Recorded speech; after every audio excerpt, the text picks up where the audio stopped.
You want to start? You start with how your night started. All right. It was, when was that? It's May 3rd. May 3rd, 2007. This was in Iowa City, Iowa, when we were both students at the University of Iowa.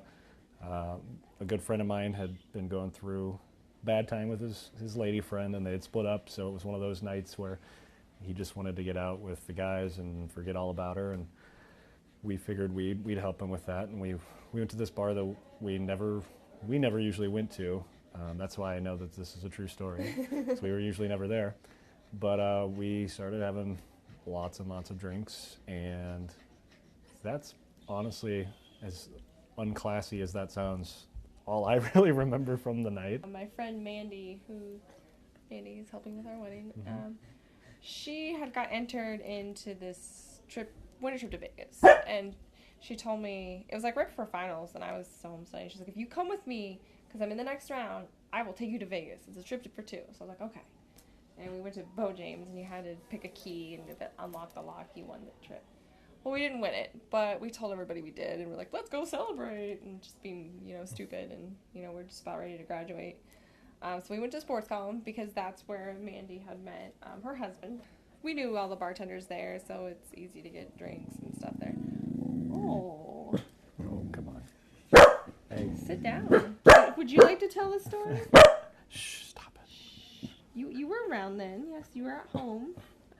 So we went to Sports Con. We were sitting at a table. I wasn't drinking a whole lot. Mandy was. And I was kind of looking around.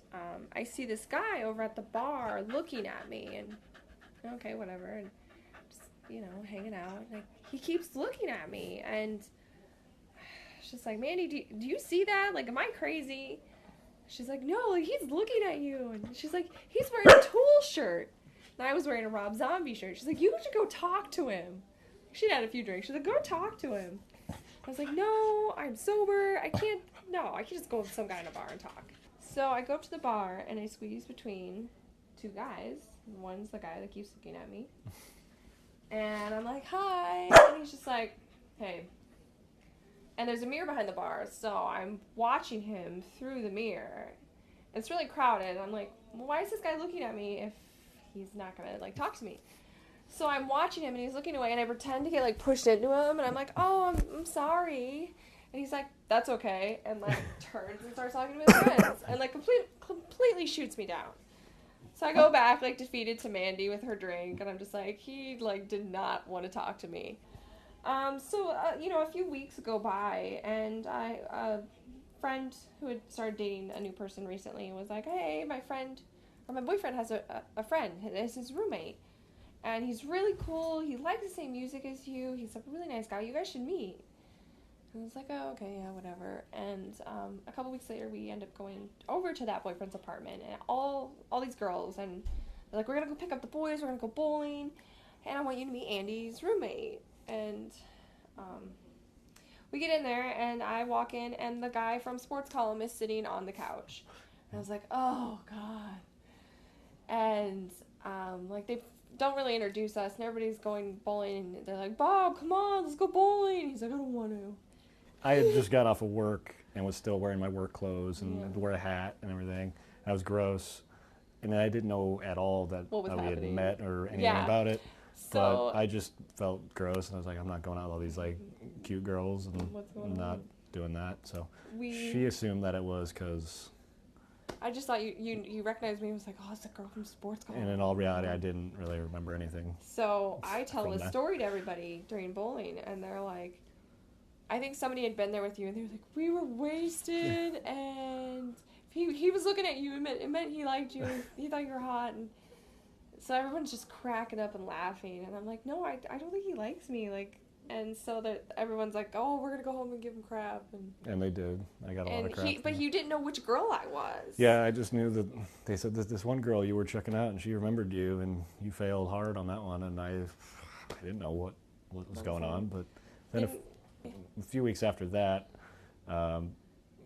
my friend got a call from my other friend's girlfriend, and she wanted us to come over and hang out, and I thought it was kind of weird. She was like, why are we going over to she's this like, guy's... oh, Ronan and Bob are coming. Because he was out of town, and it's his girlfriend inviting us over. I thought that was kind of weird. And as soon as we got there, I see Christy standing in the kitchen, and it's just me and my friend and Christy and this other girl, and I was like, oh, I kind of see what's going on here. And Yeah, so they finally got us introduced, actually say our names, because you didn't know who I was, No. which one I was. And that night we watched the Mystery Science Theater 3000, the movie, and I knew all the lines, and that was pretty awesome. I think I impressed you. Yeah, I was impressed. Not every day you meet a beautiful girl that knows Mystery Science Theater.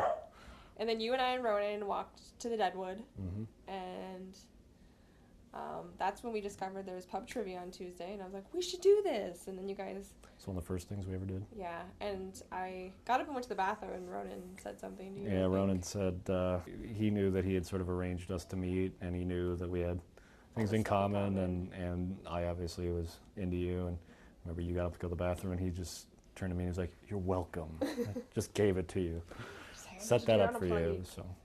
And they walked me home, and the boys had a few drinks, and I think it was that night you started IMing me.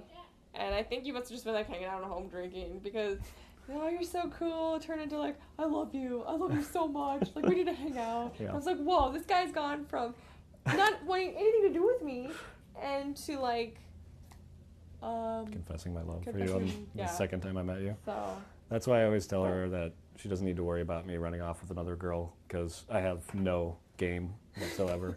So it wouldn't happen. it's very interesting how life kept throwing us Yep. together and refusing for us to like Not- ever move on from each other. And So the rest is history. Yeah, the next summer we started talking, and he had to move back to Des Moines, and it was just like, oh, but he's moving, like we can't start anything now, like it's too late. And I came out at the last day of the state fair, and we hung out, and it was just like, this is dumb, like why aren't we together? Like Mm-hmm. I remember like a few months earlier, my mom's just like, why aren't you dating this Bob? You always talk about him and he makes you laugh. And I was just like, well, I just like, for the first time I was scared. I was like, if I start dating this guy, like that's gonna be it. Like we're gonna be together forever. Like I've never felt that way, like got that vibe from somebody, but I was just like, that scares me. Like it was just like the first time I was ever scared of commitment, but I just knew like if we got together, that was gonna be it.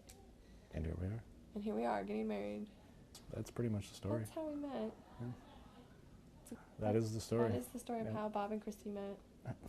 That's one of the best stories I've heard. Well, that was one of the funny things is I was like, I want to date this girl. For many reasons, I was like, I want to be with her, but we'd have an awesome story if we got together. But I don't remember most Well, of them. yeah, but it's still. But it's funny because every guy that was out with him that night, he'd be like, hey, remember we were out when Jordan's girlfriend, like broke up with him? And they're like, yeah, we were drunk. So I know, like, now that, like, it wasn't just him blowing me off. Like, he just was intoxicated. And everybody was. So it made me feel a little bit better. One of those nights, but it worked out because, like you said, we just got thrown. Yeah. Into Life each other. was whatever forces in the universe were just like, no, get back together. Come on, start talking. Yep. We need to meet. So yeah, That's it. that's our story.